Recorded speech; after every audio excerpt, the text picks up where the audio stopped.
If you read the news every now and then, you've probably heard of cookies on the internet. But what exactly is a cookie?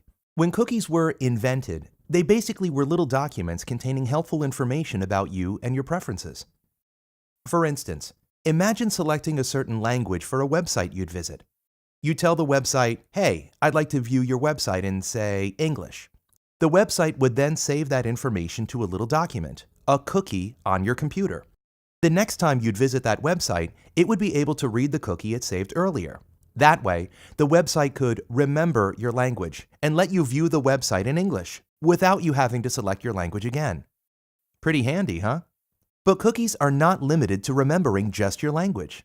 In fact, a cookie can contain pretty much any kind of information. It can contain the time you visited a website, or it can contain the items you added to your shopping basket. It can even contain all the links you clicked on a certain website, much like leaving a breadcrumb trail on the internet. A cookie can only contain so much text, but apart from its size, the possibilities are endless. What exactly is saved to a cookie is up to the creator of the website you are visiting. Now, contrary to the stuff a cookie can contain, there are limits to who can read your cookies. Imagine you first visit the website we talked about earlier, and you tell that website that your language is English.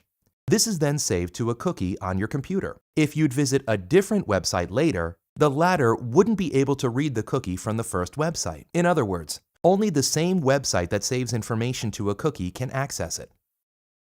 Since the beginning of cookies, the popularity of these clever little helpers exploded, and they gradually evolved into a more complex, yet essential part of the internet. During their evolution, the amount of data cookies contain started to grow. At first, they'd contain just a few preferences, like your language and maybe your preferred layout for a website. But soon, developers realized that the more information they could store about you, the better they could suit your needs. Cookies started containing more and more data, and eventually started pushing their size limitations. Subsequently, developers came up with a clever workaround. What if they would simply store a unique ID in a cookie on your computer, and save the rest of the data in their own system? That way, they could save unlimited amounts of data. The cookie would simply serve as an identifier for your computer, much like a dog tag by which the website can recognize you and look up your data in its own system. This was the first leap towards so-called third-party cookies. As mentioned, only the same website that saved data to a cookie can access it later.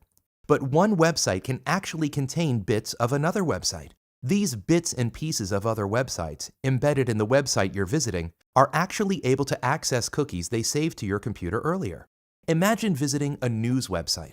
Apart from news articles, many news websites contain a couple of ads. These ads are in most cases bits of other websites embedded into the news website. Now, the news website you're looking at may not have saved any cookies to your computer and thus know nothing about you. But where do the ads come from? It's not unlikely that the ads on the news website are embedded from the same website as the ads on another website you visited earlier. In fact, you may visit dozens of websites with ads which are all embedded from the same website. So what does this mean?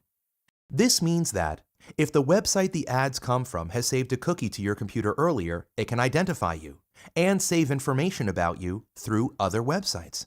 So while you're reading that news website, shopping for new shoes, looking up cures for a headache, or reading the latest gossip, the ads on those websites can identify you, look up your information in their own system, and dynamically show ads that you're most likely to be interested in, while simultaneously saving information about what you're doing online. So is this a bad thing? Are cookies dangerous? That depends, really. It is up to the creators of a website to determine what information they do and do not store, and more importantly, what they use that information for. Cookies are just a tool, just like a hammer or a saw. They can be used for bad things, but they are intended to be used for good things. The responsibility lies with the people putting them to use. Cookies in a nutshell. To read more on digital transparency, go to www.advercitement.com.